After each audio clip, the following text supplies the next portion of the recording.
For nearly half a century, Chuck Morris has been a driving force in music, not only in Colorado, but across America. But that wasn't his plan. He came to Colorado from Brooklyn to become a college professor. When I dropped out of graduate school going for a PhD, I was 20 years old at CU. My first job when I dropped out was to manage a place called The Sink across the street from me. I got a real break from the owner, Herbie Cavarro. I used to have a beer with. There was a 3-2 beer in those days. One day I told him I had dropped out of graduate school and wanted to do something with people and maybe music. And to my absolute astonishment, he said, "Why don't you manage The Sink? My manager just quit yesterday." And I was like, "Really? Herbie, I've never taken a business class in my life." He said, "You will be great. I've known you now for 2 years hanging out here, and I think you'd be terrific." And I started booking some local bands in the back room. I did the second show of Flash Cadillac and the Continental Kids, who were CU dropouts. A bunch of musicians starting then started to move to Boulder. The Dirt Band, who I had at Tulagis, all moved to Colorado. Dan Fogelberg moved to town, and Stephen Stills moved to town up in near Netherland, and Joe Walsh left when the James Gang broke up, moved to Boulder. And that's basically how my career got started. Today, the walls of his office are jammed with gold records, posters, and photos that tell the story of a journey from small local nightclubs to some of the biggest venues in the music business. Along the way, Morris has been responsible for helping to promote the first tours by such notable acts as the Doobie Brothers, Bonnie Raitt, the Eagles, Linda Ronstadt, ZZ Top, and so many others.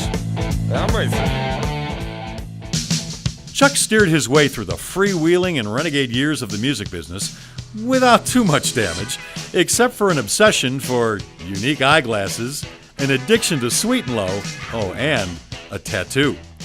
Really got my chops down as far as the music business. I love clubs, but it was killing me. Too many late nights and too much partying, which I stopped many years ago. Over the years, Chuck would join forces with legendary promoters Barry Fay and also Bill Graham. Then in 2007, he joined AEG Live and is now President CEO of the Rocky Mountain and Pacific Northwest regions. Chuck is a very talented businessman. He runs a good business, a successful one, and that has impressed me. So Chuck has been a good friend, good partner, good business partner as well. While today Chuck is more concerned with balance sheets and the bottom line, he's still having fun.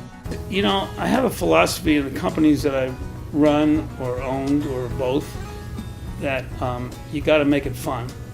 Because this is a very, very tough business I'm in.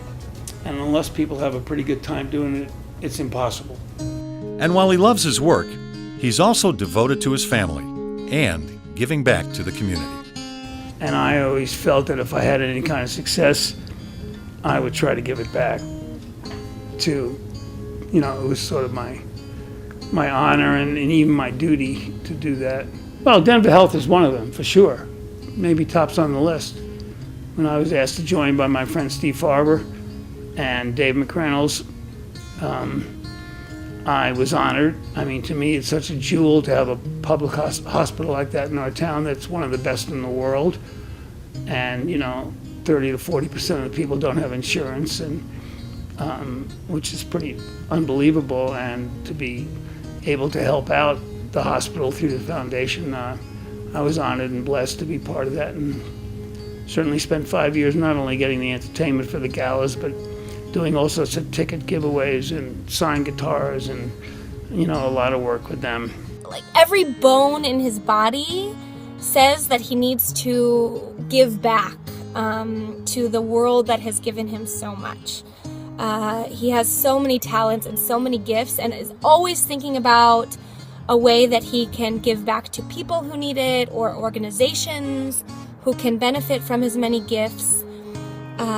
And I really think that he is maybe one of the most special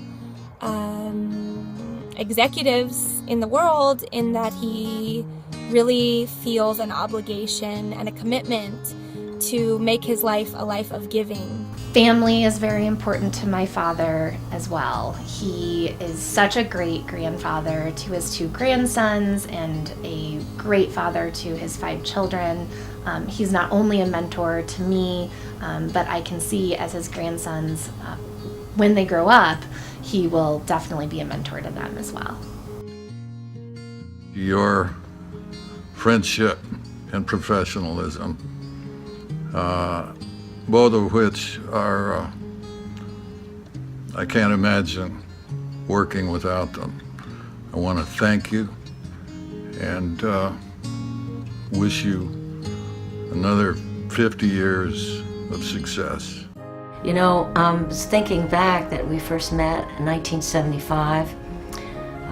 We've been on this road for a long time doing work that we love, and it's a wonderful thing to be able to give back because we're so lucky to do something that we take so much joy in. I know for me, one of the best things about what I do is the people that I meet, and you're certainly one of those people, Chuck. So I'm sending you lots of love. You're a good man, Chuck, and I'm proud to know you. Hey, I want to say congratulations to my good friend Chuck Morris for being Denver's Healthcare Person of the Year and also one of the best promoters in the business. Well, I'm still a workaholic, and I still love this business, or I'd retire. I'm going to keep doing. I told Phil until the day I walk in here without a smile on my face and don't want to do it in the music business anymore.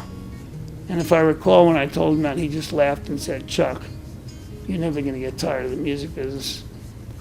And he's probably right. I am a living legacy to the leader of the band.